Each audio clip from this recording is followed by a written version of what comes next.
Trump మీద కాల్పులు జరపడానికి వచ్చిన అతను ఎవరో తెలుసా? టీచర్ట.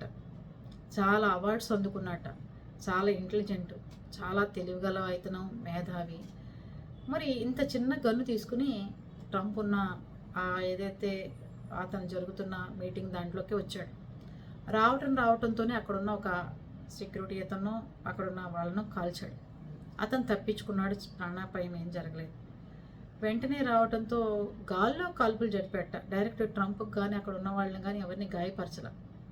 మరి అతను ఎందుకు అలా చేసినట్టు? దానివల్ల అతనికి వచ్చిన ఒరిగేదేంటి? దానివల్ల అతని జీవితం, తను ఎప్పుడు జీవితాంతం చచ్చిపోయేదాకా జైల్లో ఉండాలి. ఇవన్నీ ఉండంగా అతను ఎందుకు చేసినట్టు ఇవన్నీ? అవన్నీ అర్థం కాని ముళ్ళు. ట్రంప్ మీద కోపంతో ఇవన్నీ చేశాను అని చెప్పాడు. ట్రంప్ని బలవంతంగా పరిగెత్తించి తీసుకెళ్ళిపోయారు అక్కడి నుంచి. అతనికి ఏం జరిగిందో తెలిసే లోపలే సెక్యూరిటీ వాళ్ళు తీసుకెళ్లారు. అది పరిస్థితి. కానీ ఎక్కువ మంది ఇండియన్స్ కొంచెం ట్రంప్కి ఏదో జరిగితే బాగుండు అని ఏమైనా అనుకుంటున్నారేమో. పాపం వదిలేసేయండి, పెద్ద అయినా ఇప్పుడు ఎలాగో పోతాడులే కానీ వదిలేయండి. ఎవరి ప్రాణాలు పోవాలని ఎవరు అనుకోమాకండి. ఎక్కువ పూజలు దీపారాధనలు చేయకండి. అతని మానాన్ని అతను బతకనివ్వండి, పోతాడు అతనే.